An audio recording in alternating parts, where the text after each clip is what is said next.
আজকের যা কিছু শিখবো শিক্ষা দ্বারা চলবো পরিপূর্ণ করা। তোমার এই বাক্য দ্বারা আমি চলতে চাই, আমার জীবনে তুমি অলৌকিক কার্য করো। তোমার এই বাক্য ছেড়ে কখনো আমি সরে যাবো না। আমার জীবনে 100 গুণ আশীর্বাদে পরিপূর্ণ করো প্রভু। Thank you Lord, thank you Jesus, in the name of Jesus.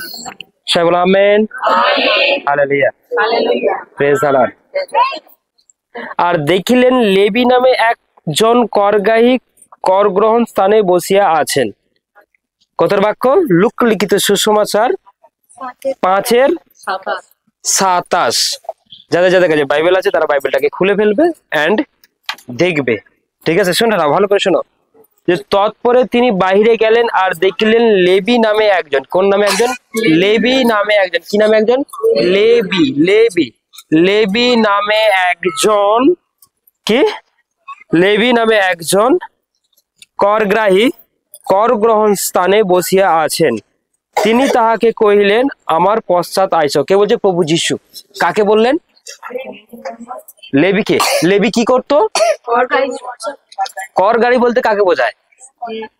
যারা যারা সুদে পয়সা খাটায় তাদেরকে কর গাড়ি বলে। আর দেখবেন যারা সুদে পয়সা খাটায় তাদের কিন্তু একটু পয়সার প্রতি কি থাকে? থাকে না? হ্যাঁ, তারা কিন্তু টাকার প্রতি ইন্টারেস্ট তাদের কিন্তু বেশি থাকে না?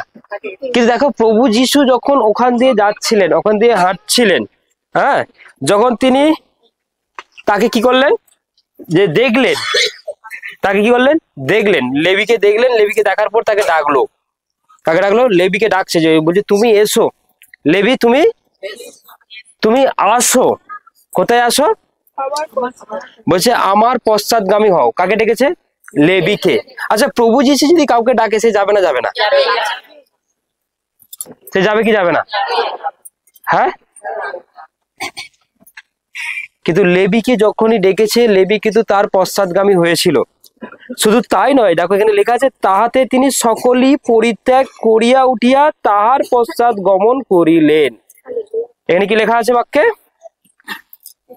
শুধু লেবি তার পিছনে পিছনে গেছে এমন নয়, সকলই পরিত্যাগ করিয়া। সকলই পরিত্যাগ করিয়া, এটার মানে কি? এই কথাটার মানে কি? কথাটার অর্থ কি? ওনার জীবনে যা কিছু ছিল, কি ছিল? সমস্ত কিছুকে ত্যাগ করলেন। আর কার পশ্চাৎগামী হলেন? কার পশ্চাৎগামী হলেন? প্রভু যিশুর পিছনে চলে গেলেন। অ্যাকচুয়াল প্রভু যিশুর পশ্চাৎগামী হতে গেলে তার লাইফে, তার জীবনে যা কিছু থাকবে তাকে সেগুলো কি করতে হবে? কেটে ছেটে বাদ দিতে হবে। তাহলে আপনি প্রভু যিশুর পিছন পিছন চলতে পারবেন। Hallelujah, praise the Lord.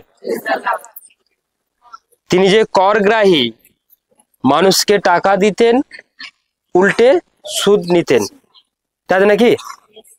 কিন্তু বক্তব্য হচ্ছে ওই কাজটাই তিনি বন্ধ করে দিলেন। ত্যাগ মানে কি?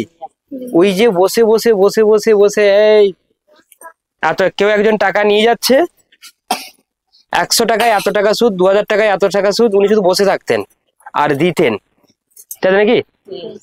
তুমি আসল দাও দাও, না দাও না দাও, সুদ দিয়ে যাবে, হ্যাঁ কি না?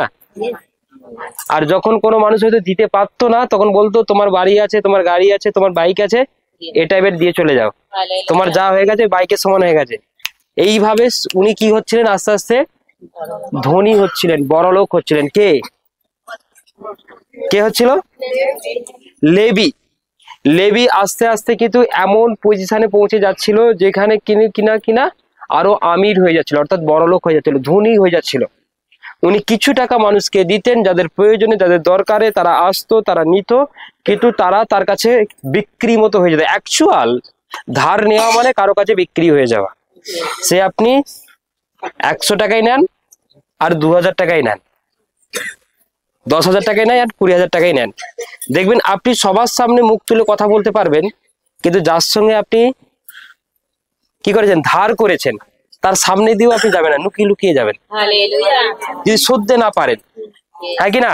কারণ দেখা হলেই সে কথা বলবে আর আপনি চুপচাপ থাকবেন, কারণ তার বলার অধিকার আছে কিন্তু আপনার নেই, কারণ আপনি ধার করেছেন, সে ধার দিয়েছে। হ্যাঁ কি না? তাই ধার করাটা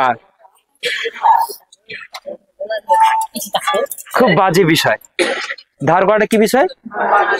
খুব খুব বাজে বিষয়। কতজনের ধার আছে দেখি?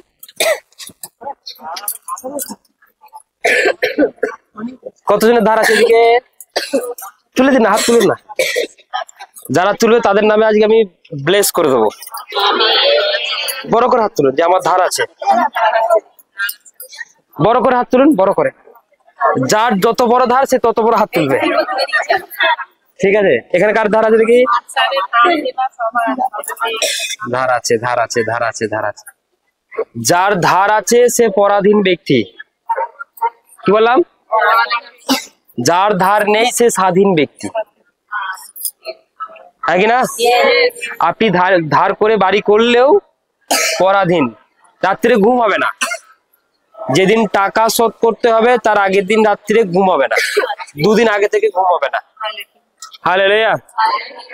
চলুন আজকে যখন প্রেয়ার করবো না, যাদের ধার আছে, যাদের লোন রয়েছে, অর্থাৎ লোন, ধারের ইংলিশ লোন, যাদের লোন রয়েছে অর্থাৎ ধার রয়েছে, ঠিক আছে, পরমেশ্বর তাদেরকে আজকে ব্লেস করবে। আপনি মন থেকে ধার শোধ করতে চাইছেন তো, নাকি দেবো দেবো না দেবো এরকম একটা ব্যাপার? যে মন থেকে শুধতে চায় পরমেশ্বর তাকেই ব্লেস করবে। কিন্তু যেহেতু ধার নিয়ে মনে করছে দেবো দেবো না দেবো না, সে যারা ভুলে যায় ঈশ্বর, এরকম করলে হবে না। ঠিক আছে, আপনি নিয়েছেন তাকে দিতেই হবে। Okay, hallelujah. পরমেশ্বর তার ধার, তার ঋণ শোধ করে দেবে। Hallelujah. Praise the lord, praise the lord. Thank you Lord, thank you Jesus.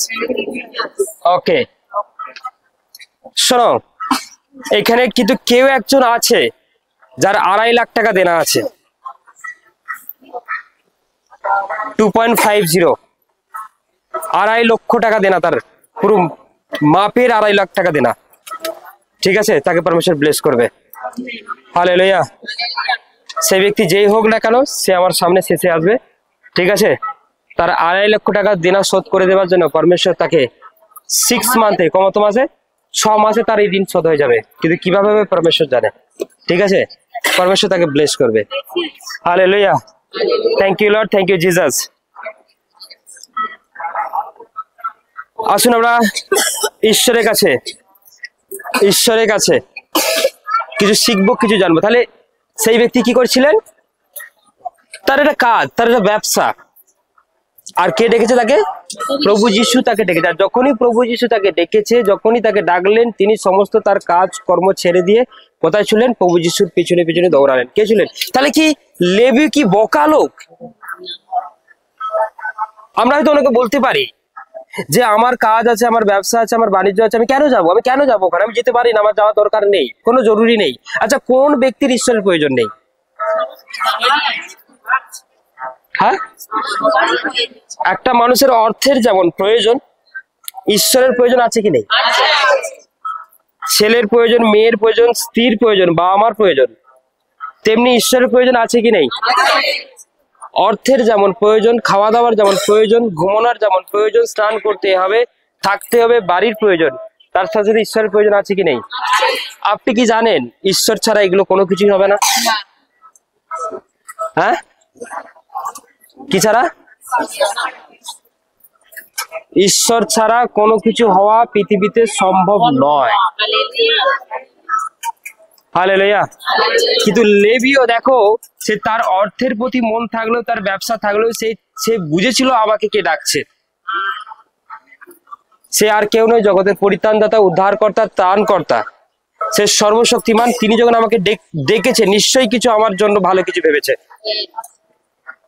Actual তার জীবনে এটা করতে করতে পাপও বেড়ে গেছিল। কি বেড়ে গেছিল? পাপ। আর সেই পাপের মধ্যে কে ছিল? লেবি ছিল। কে ছিল? লেবি। আর লেবি যখন পাপের মধ্যে ছিল, তখন তিনি দেখলেন যে আমার উদ্ধারের জন্য, আমার রক্ষার জন্য আমাকে আজ কে ডেকেছে? কে ডেকেছে? হয়তো আপনাকে হয়তো কেউ বলেছে, কি গো আজ প্রভু যিশুর কাছে যাবে? তুমি বলছো না, যাবো না। কিন্তু লেবি কিন্তু এটা করেনি, এক চান্সে চলে গেছে। আপনাকে হয়তো বলা হয় যে আপনি অতটুকুনি যাবেন, আপনি তো বলছেন অত দূর কি করে যাব। কিন্তু লেবি কিন্তু এক চান্সে চলে গেছে।